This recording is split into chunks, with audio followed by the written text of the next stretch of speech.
Perfect. So we can get started.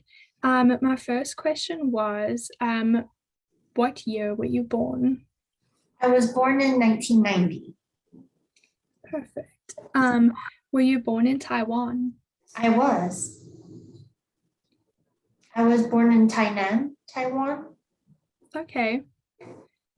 Is that a pretty big city?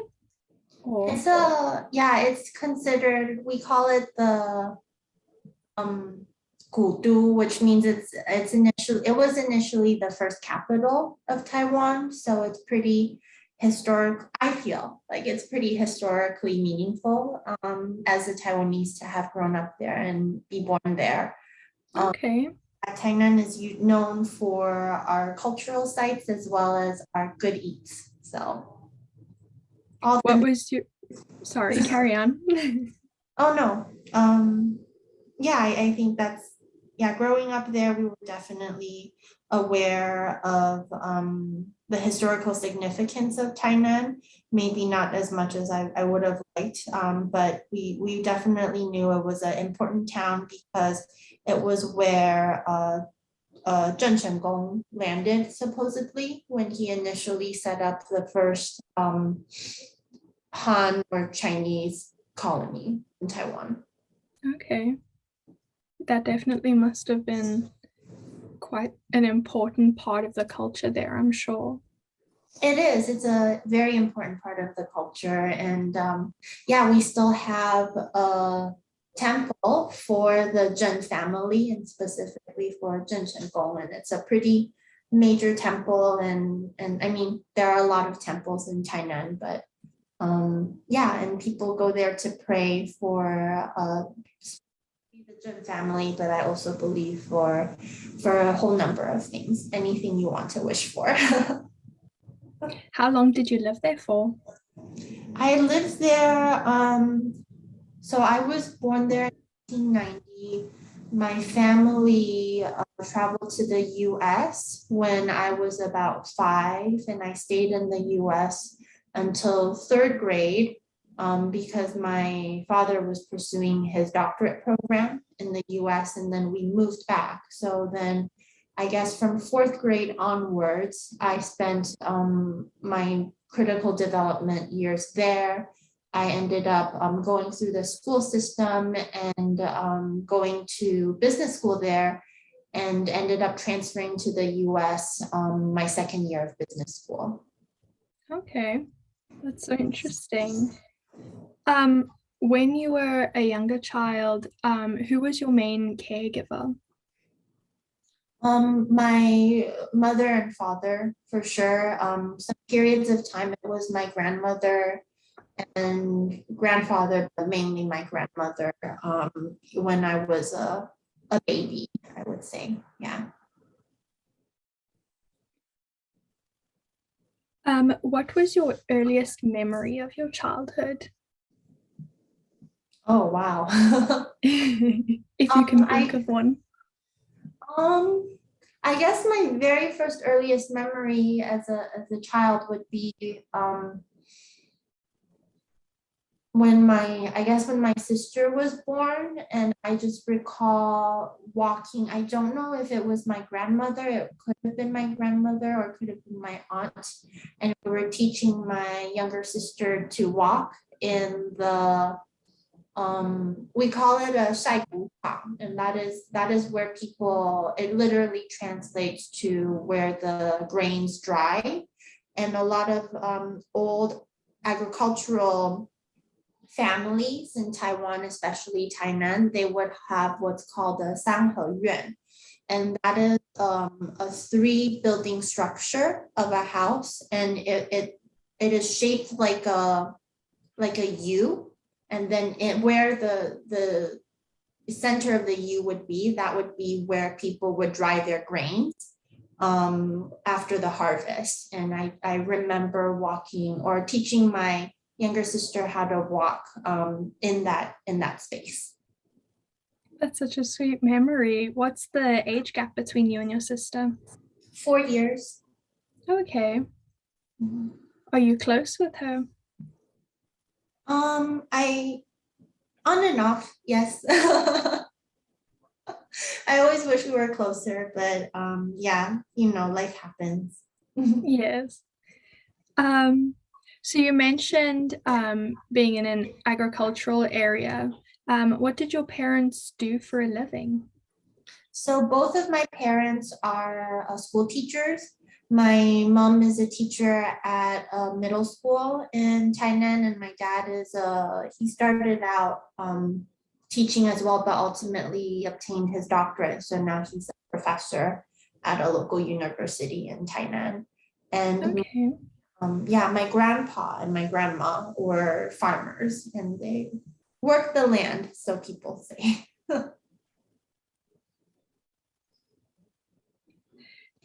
So what kind of neighborhood did you grow up in? If it was an agricultural area, were you close to like the center of town, or was it more of a spread out sort of area?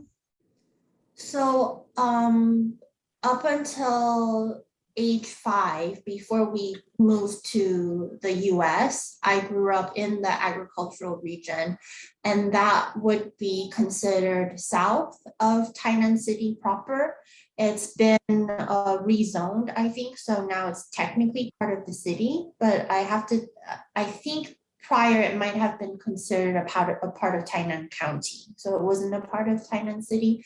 And that's where we would see a lot of sugarcane fields, a lot of rice fields. And I remember as a kid, when my grandma was still around, she would grow very good watermelon and cherry tomatoes. And so up until age 5, that's where I spent my time growing up.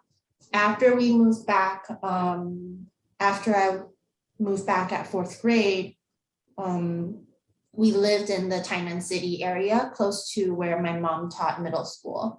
And that was, yeah, that would be considered more in the city, I would say. We were within walking distance to a temple that's called Ufei Miao, translates into the 5 concubine temples.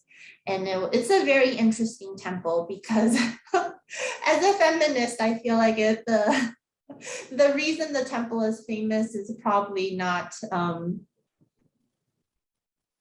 it's questionable today, but it's definitely significant historically because it honored after Zheng Chenggong, he left his I guess pirate empire to his son, and his son unfortunately was not able to hold up his dad's reign. So the Qing dynasty ultimately came and took over Taiwan. And there's a story that goes, the 5 concubines of the son ended up killing themselves. So they wouldn't become concubines of the new dynasty, or they didn't have to become slaves of the new dynasty. And that's why the temple was there. And so just another part of Tainan culture and history. Wow. That's so interesting. Are those stories a very prominent part of the culture in Taiwan? Um, I would say yes and no. Like people definitely, if you ask people what Wu Fei Miao is about and where Wu Fei Miao is, they will know. Like it's considered, I guess, a landmark. At least the people who live there and live around the neighborhood, they are familiar with it. But if you go deeper into like the significance of it, I guess people usually don't examine that as closely. Okay. Mhm. What kinds of conversations did you have around the dinner table when you were younger? Oh, wow. It depended on the table. So usually day to day, gosh, as a kid, I remember we didn't really have a dinner table because it would be pretty busy and my family just always ate at different times.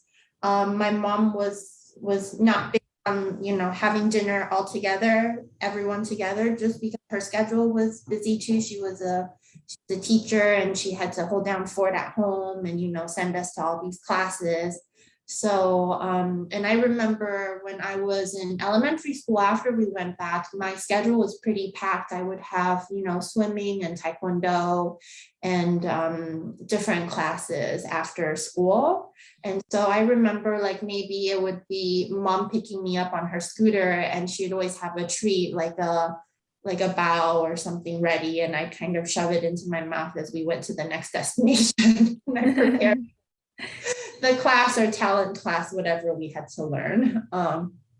But I do have strong memories because in Taiwan, people do, I guess they also do this in African cultures. There's a word for it, but I forgot it. We call it genghui. So a group of friends will come together. It's become a little bit controversial, and you'll know as I explain the situation. A group of friends come together, and it's like an insurance policy. Everyone pays a certain amount every month, and then that money will go to someone different each month. So it's a nice way of ensuring that you pay a little bit, but then when the month comes, you have a big amount coming in.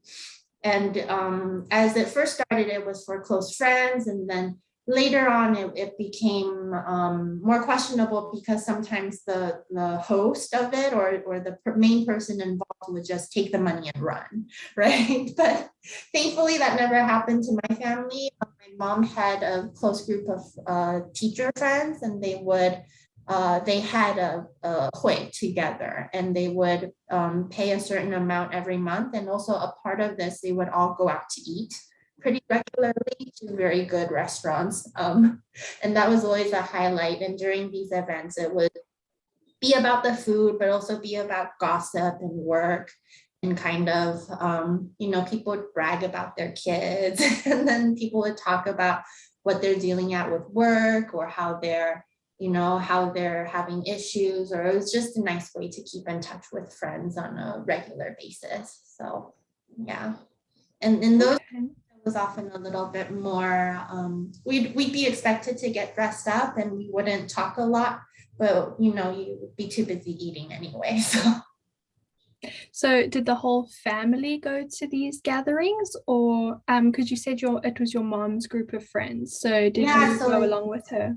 Yeah, I would go along, and dad would definitely be there too. And my younger sister would be there as well. And sometimes grandpa would join and grandma would join, but not often. It would be usually a more special event if the grandparents were there. Mm-hmm. Okay. And food seems to be something that comes up often, and seems to be quite an important part of the culture. Is that true? Would you say that? Oh, that is so true. There's this saying that like you're born from Tainan a foodie, like you don't have a choice because it is what it is. And the food there is also known for being slightly sweet in all of Taiwan. I feel like Taiwanese cuisine in general is slightly sweet on the palate, but Tainan especially. People joke we'll put sugar in our soy sauce, and that's not a lie. Definitely seen it happen. And the reason I was told for that is because during the Japanese colonial era, Tainan was a really important, sugarcane was a really important crop, and it became a very important crop with the Japanese kind of occupying government. And a lot of farmers were expected to grow sugarcane, and sugar translated to cash. And that was kind of how, my grandparents still grew sugarcane. And sugarcane is definitely a part of Taiwan culture. People just gnaw on it as a snack sometimes. And then you'll always have, places where you can get fresh pressed sugarcane juices. And that's always a nice treat when you go back. Yeah, and definitely Tainan cuisine. We're known for our, I wouldn't say we're specifically known for our fancy foods, like big banquet. We do have banquet cuisines, especially for wedding parties. But in Taiwan, we're known for our 小吃, or kind of like roadside eats. And it's often these little stalls. Of course, they've evolved through the years. But a lot of them would start as stalls, and they really have a limited menu where they would sell like 1 or 2 or 3 items.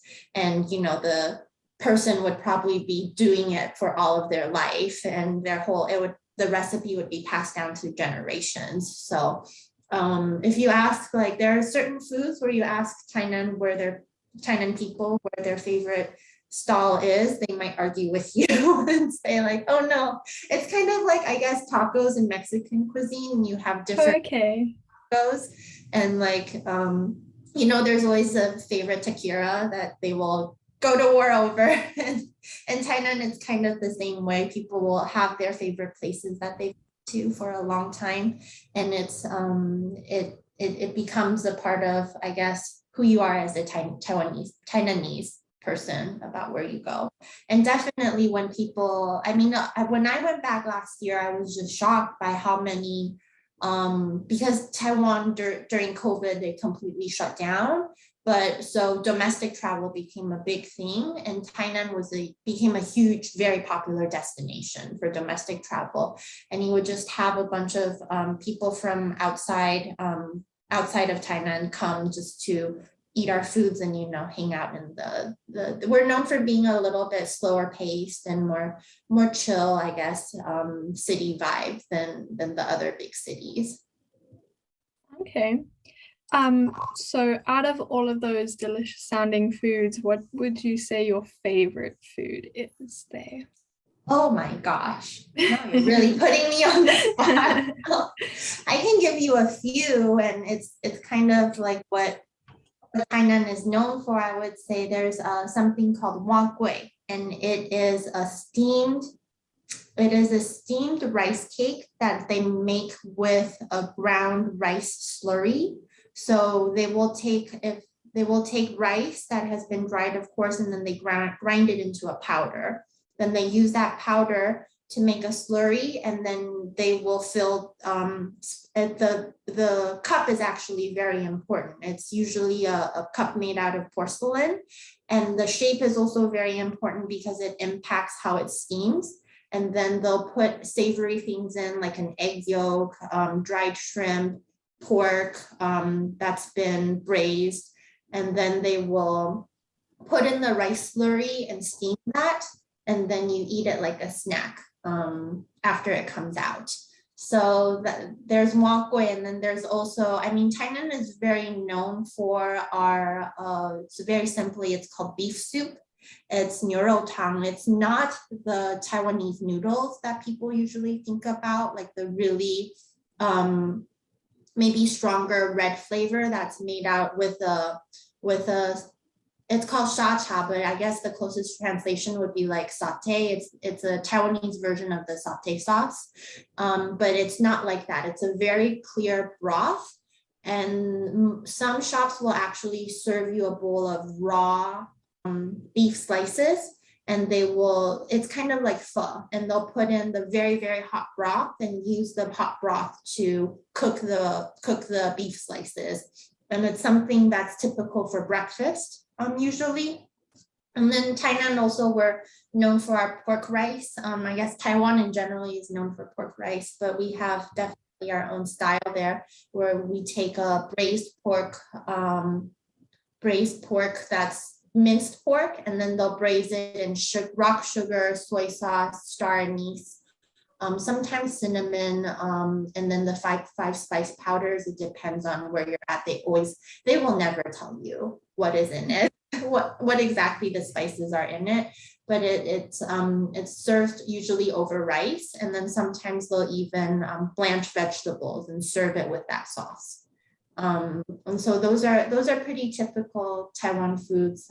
When I go back, I love going to the banquets that they have, because Tainan is a very big seafood place. Where we are a harbor, we still are.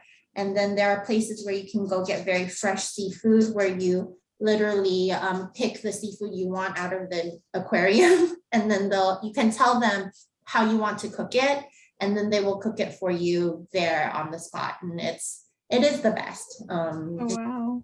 So you get, and usually with that kind of food, you just you pick what's in season, really, and and I think in Thailand we usually we do fried, for sure, like fried calamari. You get those. And then we do fried fish, but usually with either it will be like as a snack or with a sweet and sour sauce. I mean, there are countless ways we eat seafood, and that's one of the things I miss most, I guess, about Thailand. Yeah. I can tell why it would be so hard to choose just one. It all sounds delicious. That's the problem. Whenever my sister and I go back, we have a long list of items. And you just have to train your stomach and work your way through it. When you were younger, in your family, who was the person that cooked the meals the most often? So definitely my mom would do the primary cooking. There's a running joke in my family that my dad says he's very good at dictating a good and to his defense, when he actually does cook, it always turns out amazing because he's very particular about how it's done. But yeah, it was definitely mom who would do the day-to-day cooking. And she cooked, a variety of, because we did spend some time in the US, so she would do a variety of fusion foods. Sometimes she has this rosemary soy baked chicken that is really, really good. And she makes it sometimes when we go back still.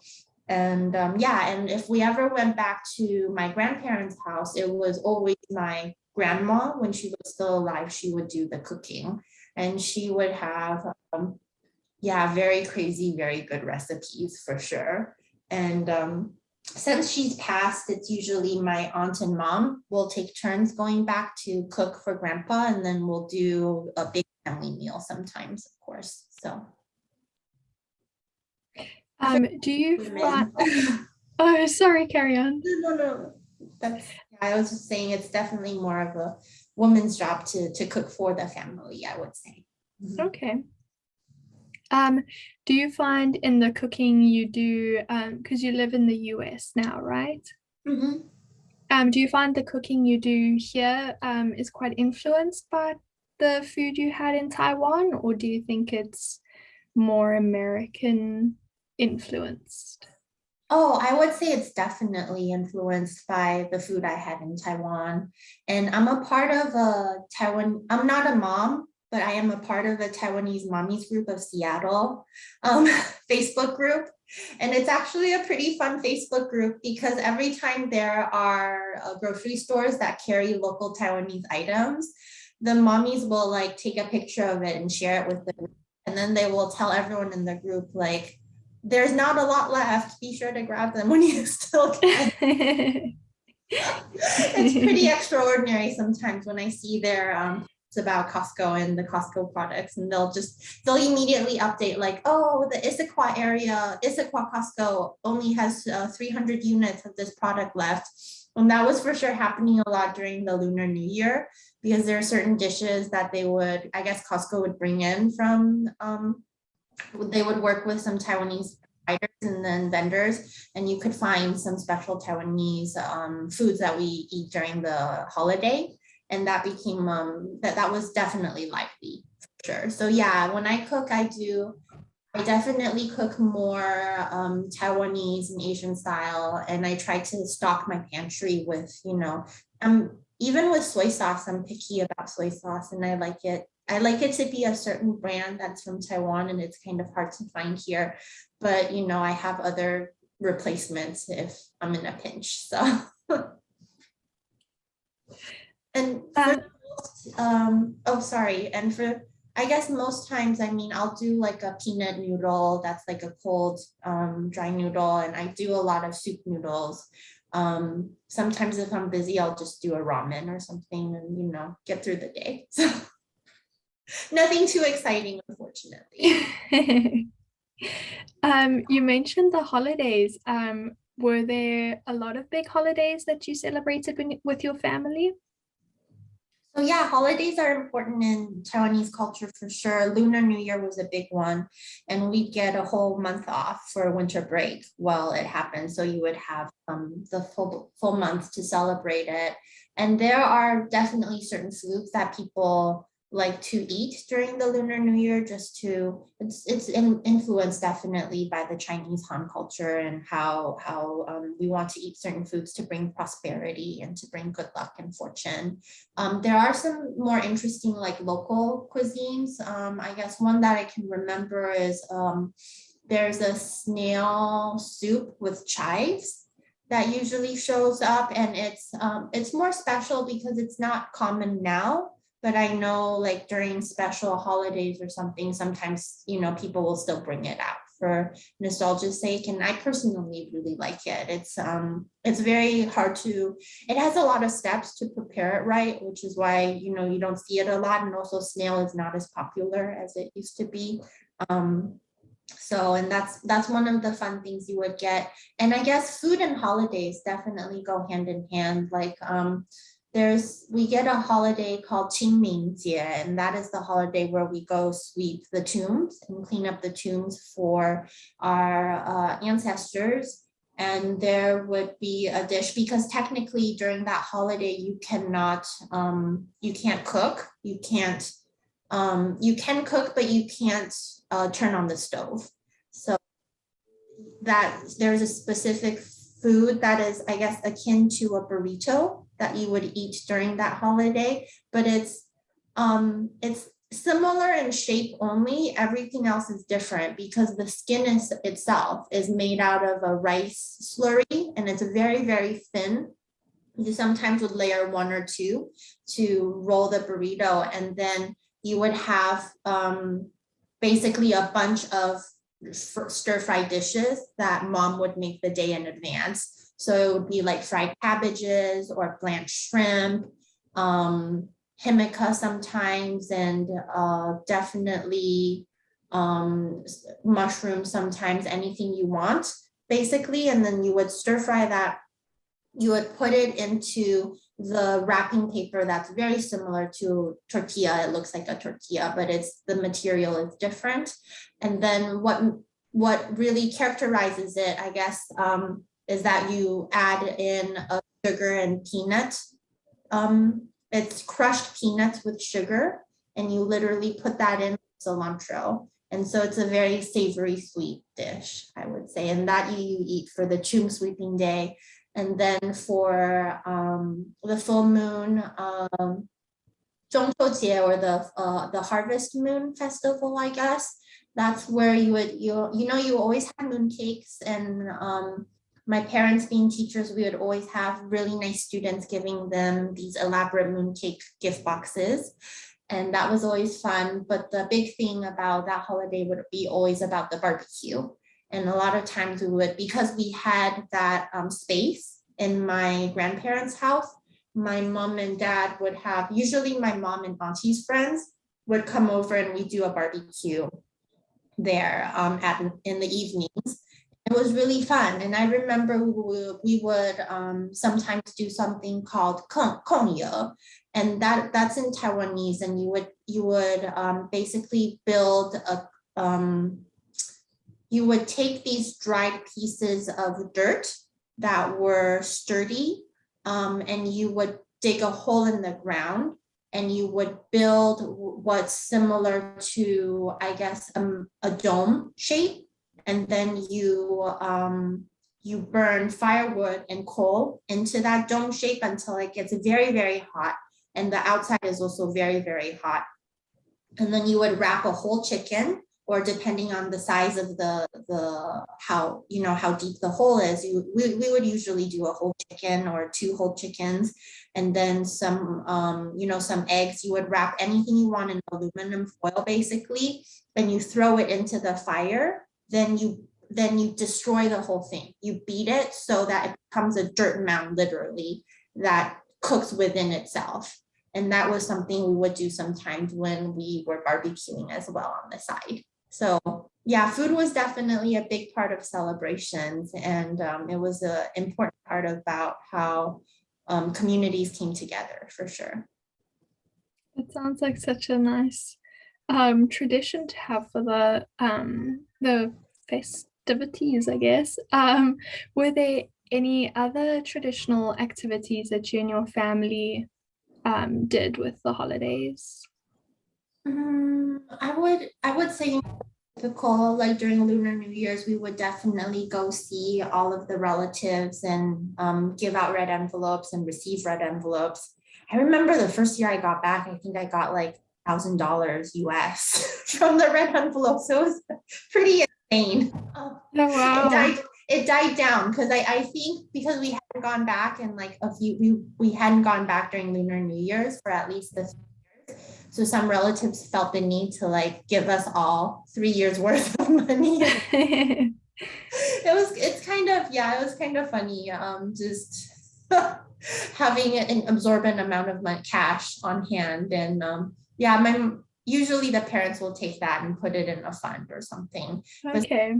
they'll let you, keep a few bucks to, spend or just have it on you as fun.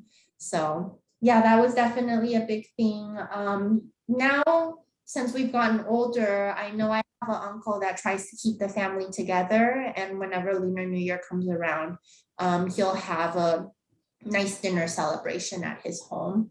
And yeah, it's since my sister and I moved to the US, I think it's gotten a little bit simpler with the celebrations for sure. My parents aren't big party people, but they like to hang out with their friends. So I think it's more about the opportunity to see friends, and sometimes it doesn't necessarily happen during the holidays. Okay. Could you tell me a little bit more about your schooling in Taiwan? Um, did you enjoy school particularly? So I guess the short of it is no. But I didn't how do I put this? School is it's very strict, and I guess it's gotten better because I was at that weird phase where Taiwan was kind of transitioning towards maybe a more modern school system. I don't know how much it has changed since I have left, but for sure, I felt like school was a big source of pressure for everyone, and it was definitely something that was taken very seriously. From grades 4 to 6, I went back, but I attended a bilingual school program. When I was there in Tainan, there was a government initiative, and they would give various different elementary schools a budget to set up a special school program there. And each school became known for a different type of school program. So like one school would be known for their bilingual program, and another school would be known for their music program, and another school would be known for their arts program. And I think I don't know if it's still the case now, but yeah, so I attended a bilingual school, and during that time, I would say pressure was not that big, but there were definitely midterms and finals, and those were important. And I was always aware when a midterm came along and when a final came along, and you would always, study as best you could to try to prepare for it. Not everyone did that, but that's the nature of school. And then once I hit the 6th grade, my parents wanted me to work on my Chinese better, my Mandarin. So they transferred me into the normal class in a different school, in a different elementary school.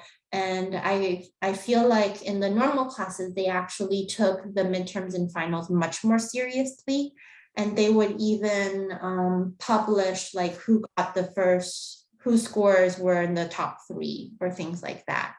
And towards middle school, it only became more important because we had an exam after you graduated middle school, you would take an exam to determine which high school you got into. And the high schools were ranked according to it was very literal. There would be like a Tainan First Boys High School, Tainan First Girls High School. And that's it's the first, it's the one you want to get into. And then you would know kind of which high school is the second and the third, or kind of, I think first and second is usually more important at the high school mark. And then of course there's another standardized exam you take to get into university in Taiwan. So I guess after middle school, school definitely became important. I remember, I think during my first midterm, I got placed 20th in my class. I could be misremembering it, but I remember being very pleased with how I performed. And I went back and my father kind of sat me down and he said, you know, he did the math for me and he was like, you know, how many students from your middle school get into the first girls high school? And at that time, I think it was about 20 to 30. And then he was like, well, if you're placing this, do you think you can get into the first girls high school? That was his way of kind of pushing you and questioning you. And that's when it was kind of became more apparent that if I wanted to do well, you would have to do better in the rankings.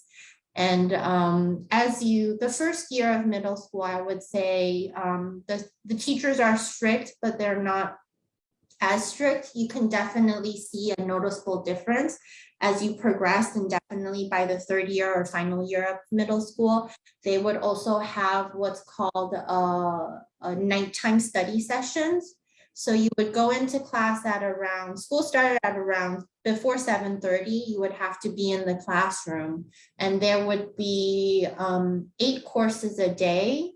But the first course would start with either study or exams that were pre-scheduled, and then you would go into the classes.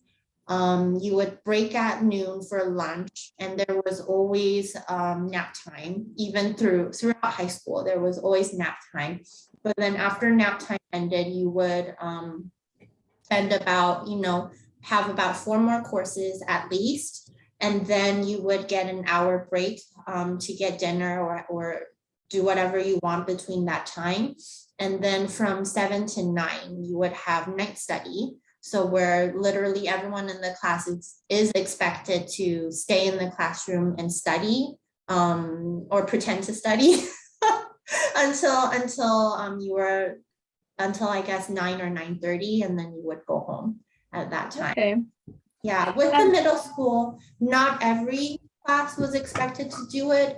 They would divide the class, I guess. They would call it the A group class and the B group class. And if you were in the good grades class, I guess you would be expected to do that, and that would be the A group class. And then the B group class, you were not expected to do that, and you often had more freedom, but often the teachers would not be maybe not be as on top of it or not have such high expectations of you, I would say. Okay. And you mentioned you had you participated in quite a few after school activities as well. So was that did you do those after you got home from school at like 9 o'clock? So usually when at that point, if you're doing night study, you don't take any talent classes or any after school classes. Oh, okay. Yeah, it's often that year, like I'm going to have to dedicate it to studying. And that's kind of what you do. So with my schedule, I remember it pretty clearly because it was how I spent that year.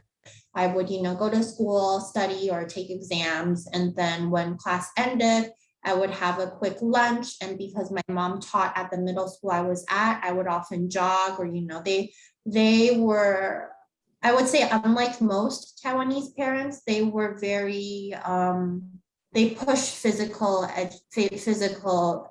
push the value of exercise to me and my sister very, very young. So we were always expected to do some sort of exercise and then go back and to take a quick shower and then go back into class to finish studies. So that is how I would describe my day to day for that year. I guess I was 13 or 14. So that's how I spent 13-year-old middle school. So and when you were at the bilingual school, which languages were you learning? it was English and Mandarin, and because Okay. it was primarily English, and we would use a lot of English language textbooks in our courses. Okay. And what language did you and your family speak at home? So we spoke primarily Mandarin. My parents were really aware of how language can be lost, can be gained and retained. I would say. So we have a running joke. When we were growing up in the US, the 3 or 4 years we spent here, my parents would always speak Mandarin to us inside the home. And we were expected, to speak English outside or learn it outside. And then once we moved back to Taiwan, we were expected to speak English. My sister and I were expected to speak English amongst ourselves and when we were talking. And then that's kind of how the habit formed. But generally with my mom or dad, we would speak in Mandarin for sure. And with my grandpa, he only speaks, he understands Mandarin, but he only speaks Taiwanese. So we would converse with him in Taiwanese. And that was the way with my grandma as well, when she was alive. Okay. Would you consider yourself fluent in all three languages? Oh no, I would say characterizing my Taiwanese as conversational is giving me a lot of leeway. Let's put Okay. it's not as good as I wish it were. But I would say I'm definitely native in both Mandarin and English. And while you were at school, did you have a lot of time to spend time with your friends, or not really with all the classes? So in Taiwan, it's very interesting because you're put into a class, and that is the class you literally spend all 3 years of your time together. So for better or worse, some friendships were formed out of necessity. So, just generally, I'm still in touch with one of my good friends from junior high school or middle school. And so, yeah, I would say that, you develop friendships through suffering. Is how I put it. Did you spend time with those friends outside of school at all? Oh, for sure. Yeah. But it wasn't a regular thing. But usually when like the midterms or the finals were over, we would get a special day and we would all go out for a movie, or get lunch, fast food. As I grew older and as, in high school, we might for afternoon tea or something fancy and then go shopping. So yeah, you definitely made time with friends and do the usual kid stuff and girl stuff, but it wasn't like an everyday thing where you would have time to do it every day, at least for my schedule. Okay. Kind of coming to an end, what kind of feelings and words come to mind when you remember your childhood in Taiwan? I would say it was very warm, stable, and also high expectations, I would say. If those are, I guess, the three. It was also very busy and yeah, I would. It was a good childhood by any measure, but there were definitely things that were expected of you, and you just try your best to make it happen. And yeah, I would So that's how I would characterize it. Mhm. Okay. And then lastly, if you could tell your 10-year-old self one thing, what would it be? You know everything you need to know. That's a Yeah, good one. I think a lot of times later on in my career and now I've always wondered if I'm just, unlearning what has been put on me or trying to regain that sense of confidence or that ability to feel like I can do things without fear, I think is maybe something I thought I had, but you never know if you actually had it. So Thank you so much for participating in the interview. It was lovely meeting you. thank you, Sophie. This was a great interview and I really appreciate your time.